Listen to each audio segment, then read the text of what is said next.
You've probably heard about the $1,400 car payments. That's what people are bragging about on TikTok now. I'm scrolling through my feed and it's everywhere. How much is your car payment? $1,650, $1,890, and everyone just nods like that's completely normal. But here's what nobody's saying. Most of these people can't actually afford these payments. They're just good at convincing banks to give them money they shouldn't have.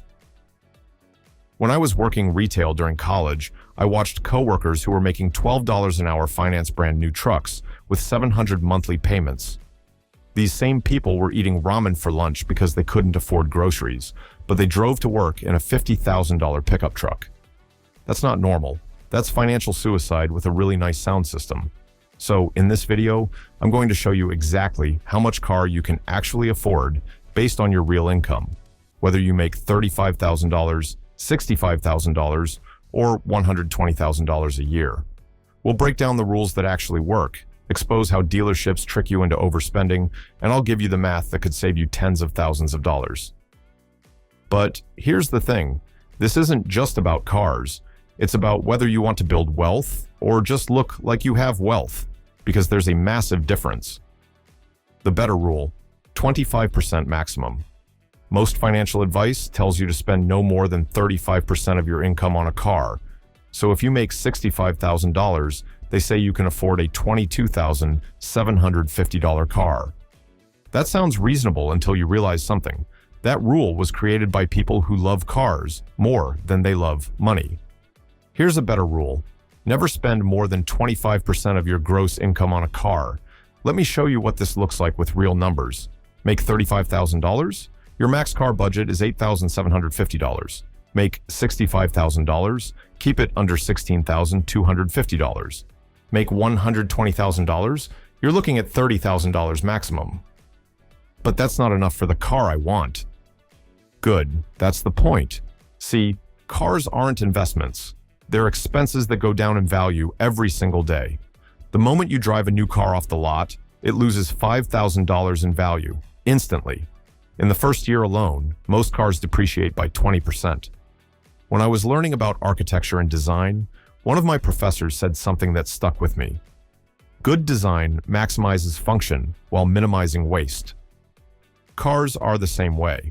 A $15,000 used Honda Civic will get you to work just as reliably as a $45,000 new SUV. The difference is that extra $30,000 could be invested and become $152,000 over 30 years. The 25% rule isn't about driving a piece of junk. It's about not being a slave to a depreciating asset.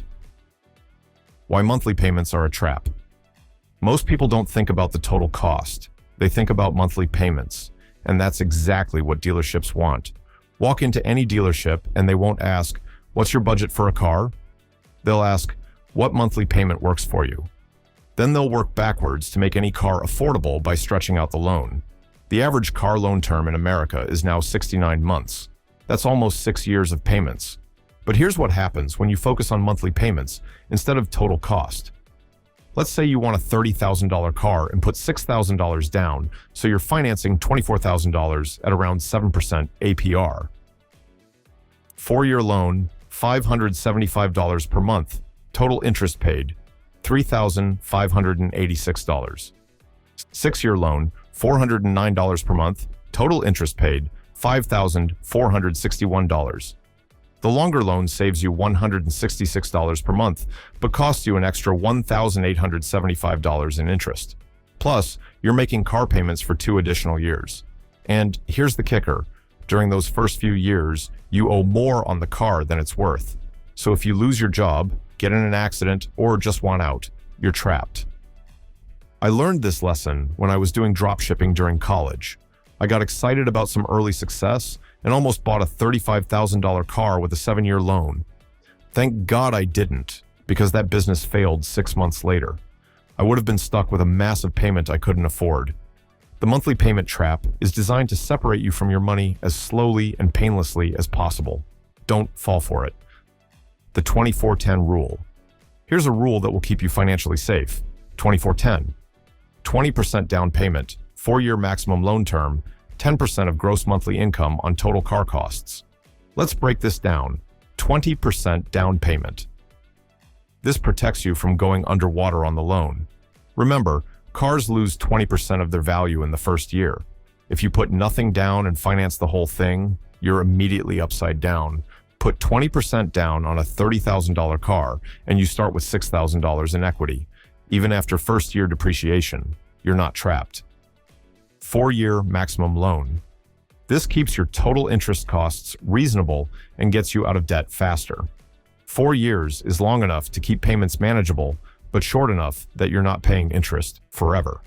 10% of gross monthly income. This is your total car budget, payment, insurance, gas, and maintenance combined. Here's what that looks like. $35,000 salary, maximum $292 per month total car costs. $65,000 salary, maximum $542 per month total car costs. $120,000 salary, maximum $1,000 per month total car costs. Notice I said total car costs. That payment might be $400, but if insurance is $150 and you budget $100 for maintenance, you're already over budget at lower income levels. The 10% rule ensures you have money left for actual wealth building, investing, emergency fund, down payment for a house. You know, things that actually matter. Finance, lease, or pay cash. The real answer. People always ask, should I lease, finance, or pay cash? The answer depends on what you're trying to optimize for. Leasing makes sense if you absolutely need a new car every 3 years and want the lowest monthly payment possible. You'll have warranty coverage, low maintenance costs, and can potentially write off payments if you're self-employed. But you never own anything, you have mileage restrictions, and you're essentially renting forever. It's the most expensive way to drive long-term. Paying cash makes sense if you hate debt and have money sitting in a savings account earning nothing. You avoid interest payments and own the car immediately. But here's the problem with paying cash: opportunity cost. If you pay $25,000 cash for a car, that's $25,000 not invested in the stock market. Over 30 years, that money could grow to $190,000 at a 7% return. Financing is usually the smartest choice if you're disciplined about investing. Put 20% down, finance the rest for 4 years, and invest the money you would have spent on the car. Let's say you put $5,000 down on a $25,000 car and invest the other $20,000. Even with loan payments, that $20,000 could become $28,000 in 5 years or $152,000 over 30 years. The key is actually investing the difference. Most people don't. They spend it on other stuff and end up worse off. The reality check most people need. Here's what nobody wants to admit. Most Americans are driving cars they can't afford. The average new car price in 2024 was $48,000. Using the 35% rule, that means the average buyer should make $137,000 per year. But the median household income in America is around $70,000. That math doesn't work. It means millions of people are financially overextended just to drive something impressive. And the pain is subtle at first. You make the payment every month.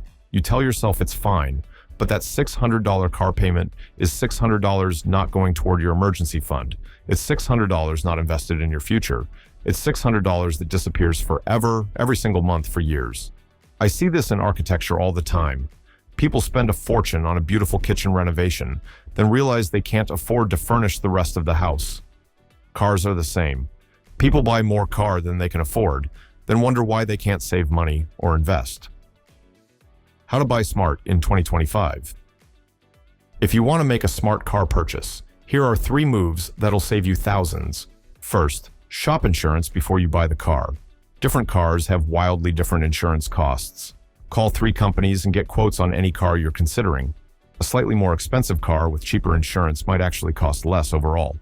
Second, buy a car that's 2 to 4 years old. Let someone else eat the steepest depreciation. A 3-year-old car has already lost 40 to 50% of its value, but is still basically new with modern features and remaining warranty. Third, research total cost of ownership.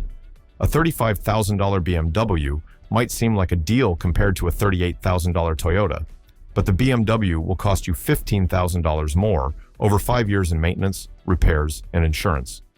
Use tools like Edmunds True Cost to Own Calculator. The cheapest car to buy isn't always the cheapest car to own. The choice that defines your future. Look, I get it. Cars are emotional purchases. They represent freedom, success, identity. I'm not saying you should drive a beater forever, but here's what I learned from watching people make financial decisions. The car you drive today determines the life you can afford tomorrow. Every dollar you overspend on a car is a dollar that can't compound for your future. It's money that can't help you buy a house, start a business, or retire early. The people driving $80,000 trucks while making $60,000 aren't living the good life. They're living paycheck to paycheck in a really nice vehicle. The people who buy reasonable cars and invest the difference, they're the ones with options. They can leave bad jobs, they can take risks, they can sleep well at night, drive less car, live more life. That's not just a catchy phrase. It's the difference between building wealth and just looking wealthy. Your future self is counting on the decisions you make today. Don't let them down for the sake of impressing people you don't even know.